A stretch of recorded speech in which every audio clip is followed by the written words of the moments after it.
Section 1. You will hear a woman reporting a theft to an officer in a police station. First, you have some time to look at questions 1 to 3.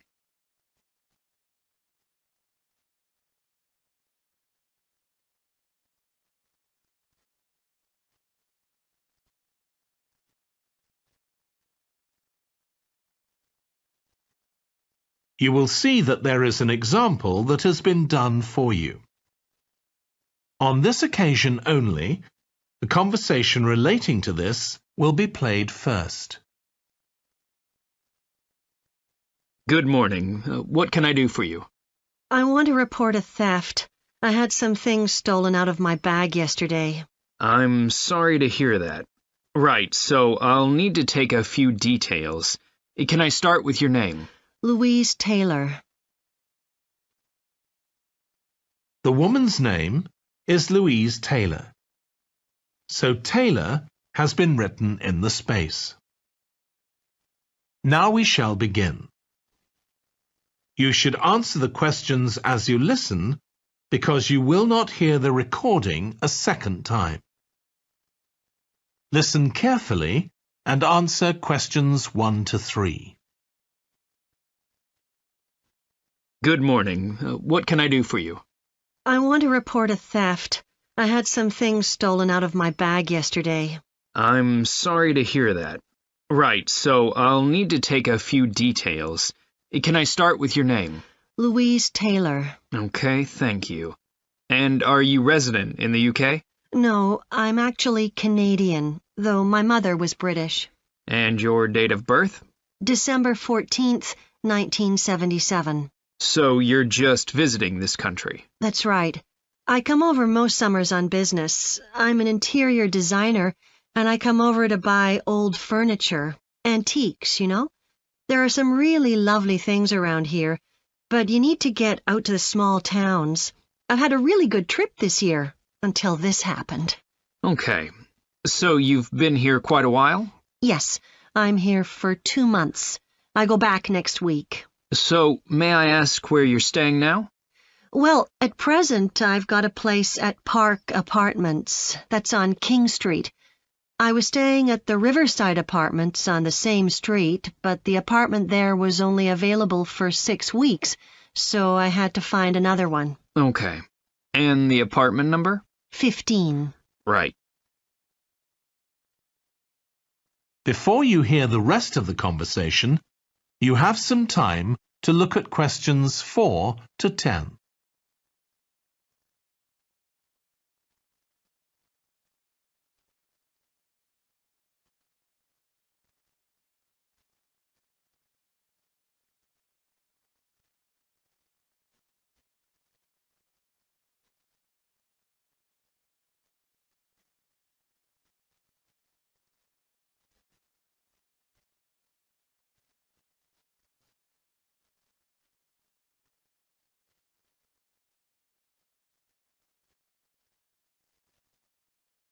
Now listen and answer questions 4 to 10. Now, I need to take some details of the theft. So, you said you had some things stolen out of your bag? That's right. And were you actually carrying the bag when the theft took place? Yes, I really can't understand it.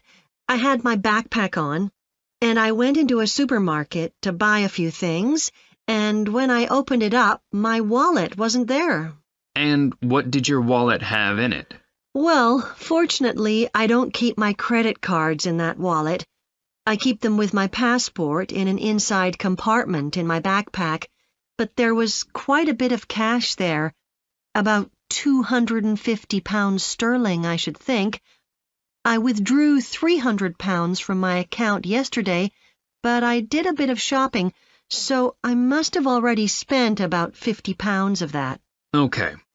At first I thought, oh, I must have left the wallet back in the apartment. But then I realized my phone had gone as well. It was only a week old, and that's when I realized I'd been robbed. Anyway, at least they didn't take the keys to my rental car. Yes. So you say the theft occurred yesterday. Yes. So that was September the 10th? And do you have any idea at all of where or when the things might possibly have been stolen? Well, at first I couldn't believe it because the bag had been on my back ever since I left the apartment after lunch. It's just a small backpack, but I generally use it when I'm traveling because it seems safer than a handbag. Anyway, I met up with a friend, and we spent a couple of hours in the museum. But I do remember that as we were leaving there, at about 4 o'clock, a group of young boys ran up to us, and they were really crowding round us, and they were asking us what time it was. Then, all of a sudden, they ran off. Can you remember anything about them? The one who did most of the talking was wearing a T-shirt with a picture of something. Let's see. A tiger. Right. Any idea of how old he might have been? Around 12 years old? And can you remember anything else about his appearance? Not much. He was quite thin. Color of hair? I do remember that. He was blonde. All the others were dark-haired. And any details of the others? Not really. They came and went so quickly. Right. So, what I'm going to do now is give you a crime reference number so you can contact your insurance company. So, this is 10 digits. 87954 82361. Thank you. So, should I contact... That is the end of section 1. You now have half a minute to check your answers.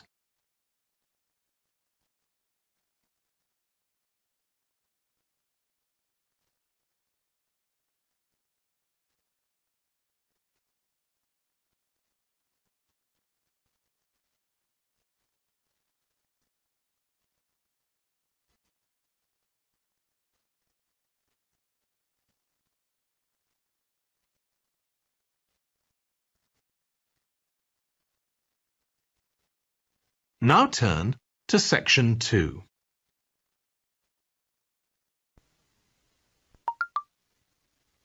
Section 2. You will hear a manager giving a welcome talk to a group of apprentices who are starting their training at the company. First, you have some time to look at questions 11 to 14.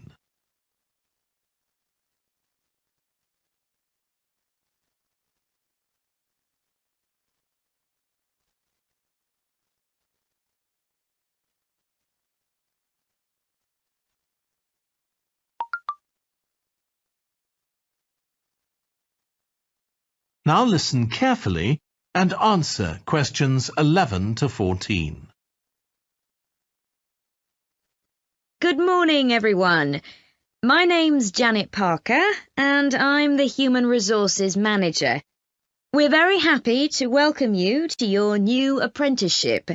I hope that the next 6 months will be a positive and enjoyable experience for you.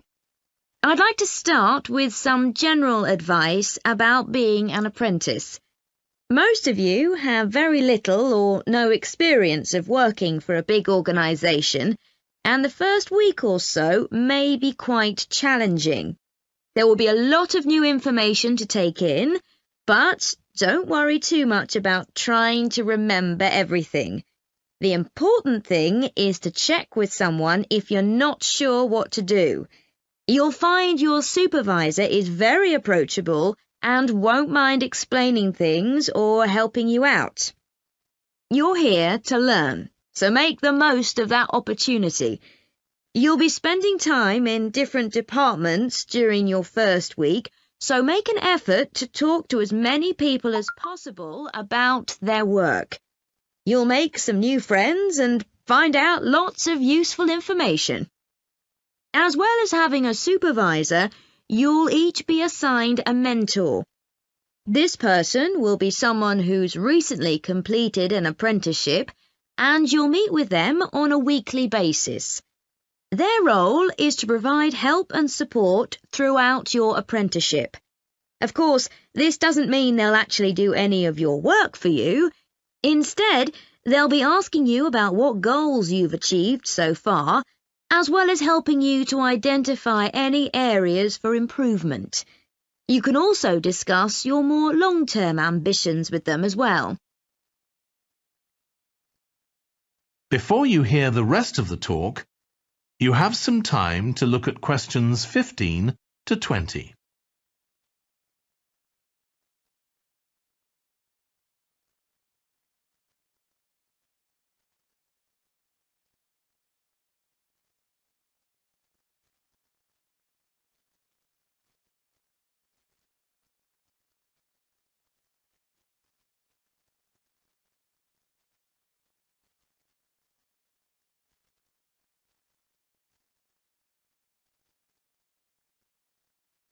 Now listen and answer questions 15 to 20. Now, I just want to run through a few company policies for our apprenticeship scheme with you. Most importantly, the internet. As part of your job, you'll be doing some research online, so obviously you'll have unlimited access for that. But please don't use it for personal use. You'll have your own phones for that. Some of you have already asked me about flexible working. After your probationary 3-month period, some of you will be eligible for this, but it will depend on which department you're in and what your personal circumstances are, so please don't assume you'll automatically be permitted to do this. I want to make sure there's no confusion about our holiday policy. Apart from any statutory public holidays, we ask that you don't book any holidays until after your 6-month apprenticeship has finished. Time off should only be taken if you are unwell. Please speak to your supervisor if this is going to be a problem. You'll be expected to work a 40-hour week, but there may be opportunities to do overtime during busy periods. Although you're not required to do this, it can be a valuable experience, so we advise you to take it up if possible. Obviously, we understand that people do have commitments outside work, so don't worry if there are times when you are unavailable. As you know, we don't have a formal dress code here. You may wear casual clothes as long as they're practical. And the only restriction for shoes we have is on high heels for health and safety reasons. Comfortable shoes like trainers are preferable. There's a heavily subsidised canteen on site where you can get hot meals or salads cheaply. Snacks and drinks are also provided, so we've decided to introduce a no-packed lunch policy. This is partly to encourage healthy eating at work and partly to stop people from eating at their workstation, which is unhygienic. Okay, moving on to... That is the end of section 2. You now have half a minute to check your answers.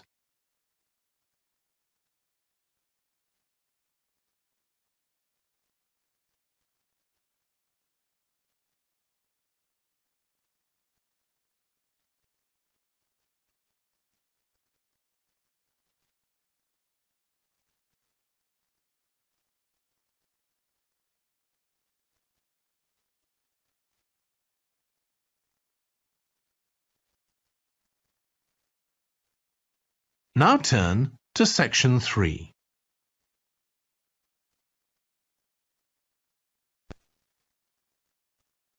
Section 3. You will hear 2 urban planning students, called Carla and Rob, discussing their presentation on cities built by the sea, following instructions from their tutor. First, you have some time to look at questions 21 to 25.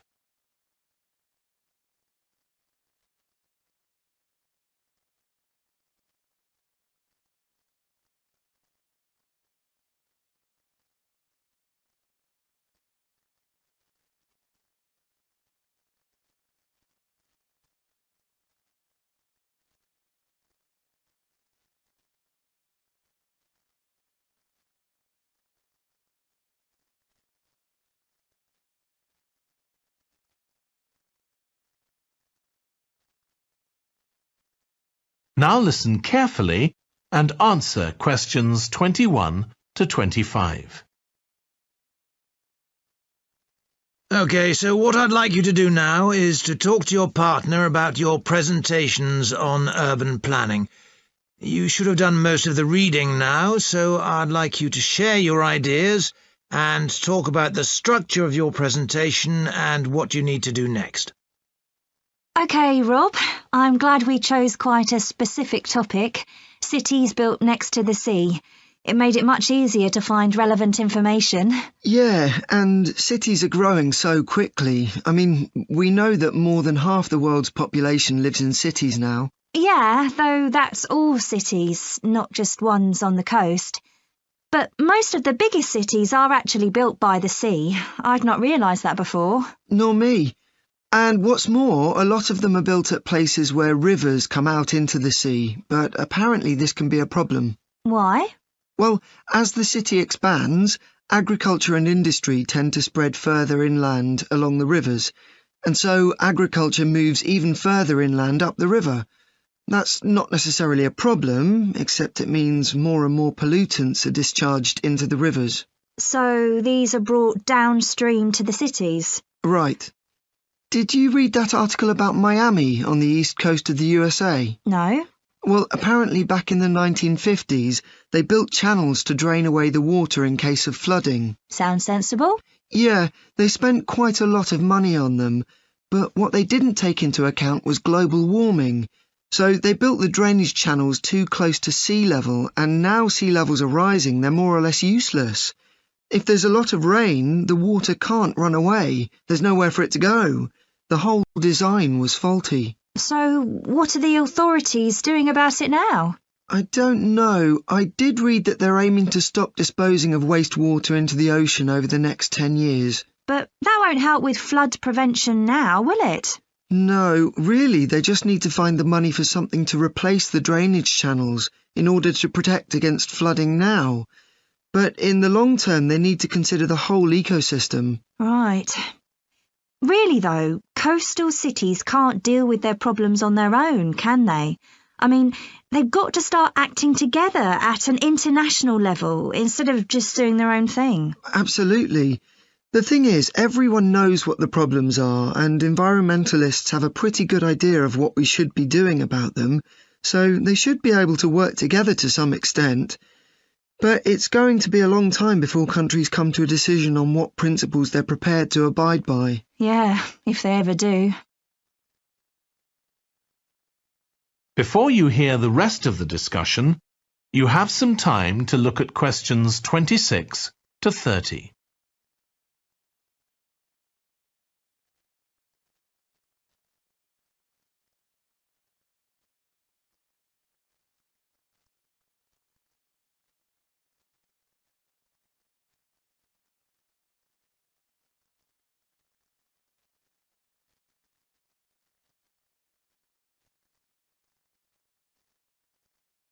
Now listen and answer questions 26 to 30. So, I think we've probably got enough for our presentation. It's only 15 minutes. OK, so I suppose we'll begin with some general historical background about why coastal cities were established. But we don't want to spend too long on that. The other students will already know a bit about it.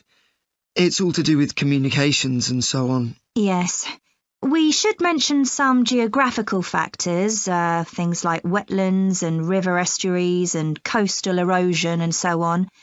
We could have some maps of different cities with these features marked. On a handout, you mean? Or some slides everyone can see? Yeah, that'd be better.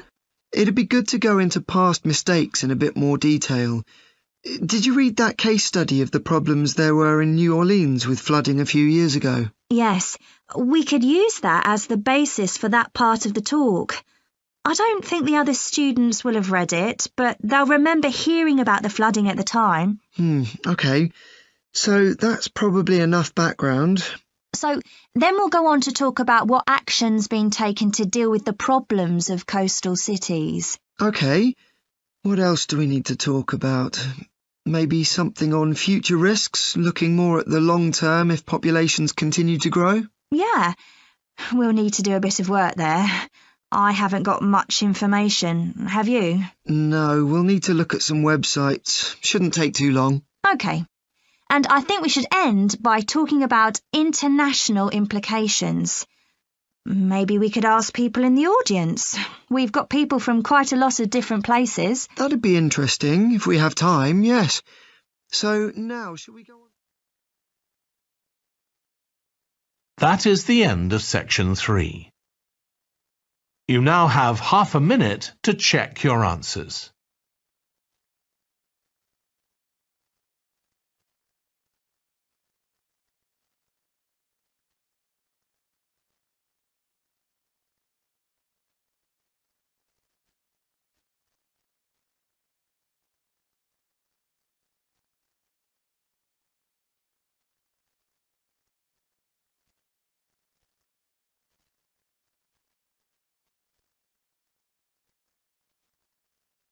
Now turn to section 4.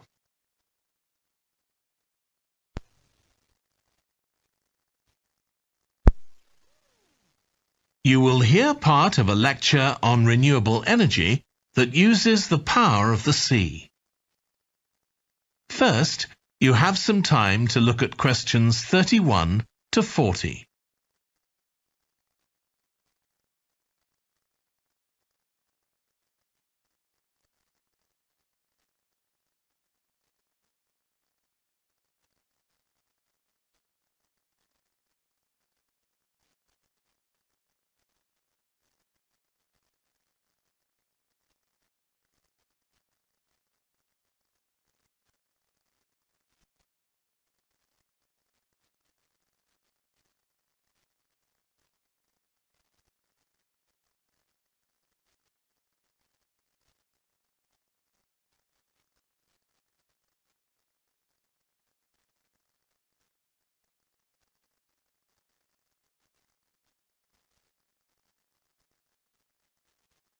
Now listen carefully and answer questions 31 to 40. Producing enough energy to meet our needs has become a serious problem. Demand is rising rapidly because of the world's increasing population and expanding industry. Burning fossil fuels like gas, coal and oil seriously damages the environment, and they'll eventually run out.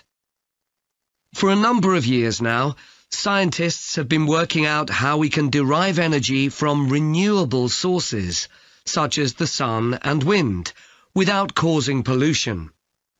Today, I'll outline marine renewable energy, also called ocean energy, which harnesses the movement of the oceans.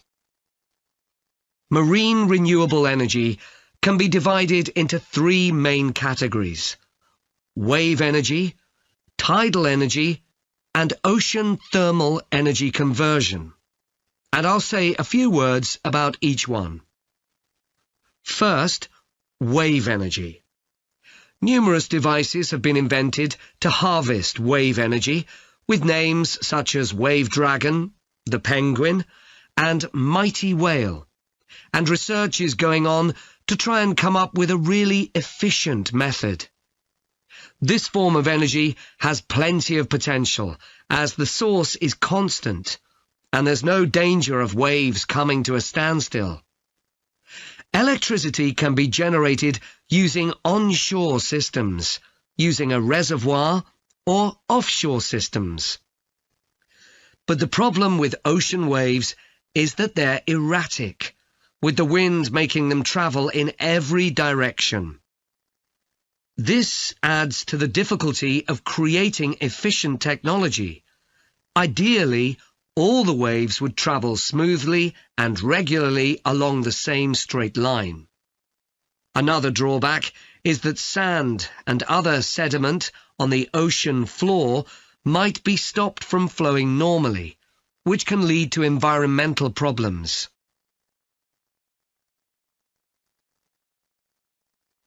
The second category of marine energy that I'll mention is tidal energy.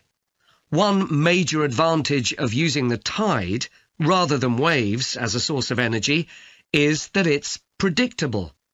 We know the exact times of high and low tides for years to come. For tidal energy to be effective, the difference between high and low tides needs to be at least 5 meters. And this occurs naturally in only about 40 places on Earth. But the right conditions can be created by constructing a tidal lagoon, an area of seawater separated from the sea. One current plan is to create a tidal lagoon on the coast of Wales. This will be an area of water within a bay at Swansea, sheltered by a U-shaped breakwater, or dam, built out from the coast. The breakwater will contain 16 hydro turbines, and as the tide rises, water rushes through the breakwater, activating the turbines, which turn a generator to produce electricity. Then, for 3 hours as the tide goes out, the water is held back within the breakwater, increasing the difference in water level until it's several meters higher within the lagoon than in the open sea. Then, in order to release the stored water, gates in the breakwater are opened. It pours powerfully out of the lagoon, driving the turbines in the breakwater in the opposite direction and again generating thousands of megawatts of electricity. As there are 2 high tides a day, this lagoon scheme would generate electricity 4 times a day, every day, for a total of around 14 hours in every 24, and enough electricity for over 150,000 homes. This system has quite a lot in its favour. Unlike solar and wind energy, it doesn't depend on the weather. The turbines are operated without the need for fuel, so it doesn't create any greenhouse gas emissions, and very little maintenance is needed. It's estimated that electricity generated in this way will be relatively cheap, and that manufacturing the components would create more than 2,000 jobs, a big boost to the local economy.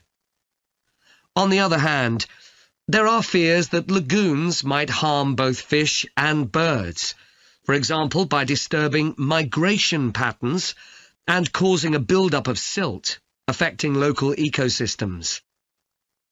There are other forms of tidal energy, but I'll go on to the third category of marine energy, ocean thermal energy conversion. This depends on there being a big difference in temperature between surface water and the water a couple of kilometres below the surface, and this occurs in tropical coastal areas. The idea is to bring cold water up to the surface using a submerged pipe.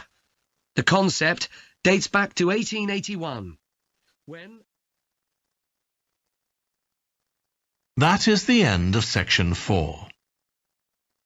You now have half a minute to check your answers.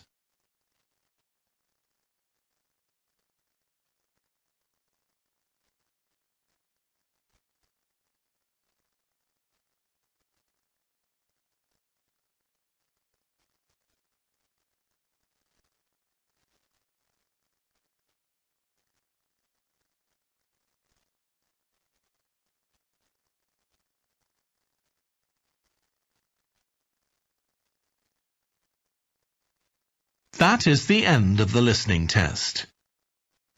In the IELTS test, you would now have 10 minutes to transfer your answers to the answer sheet.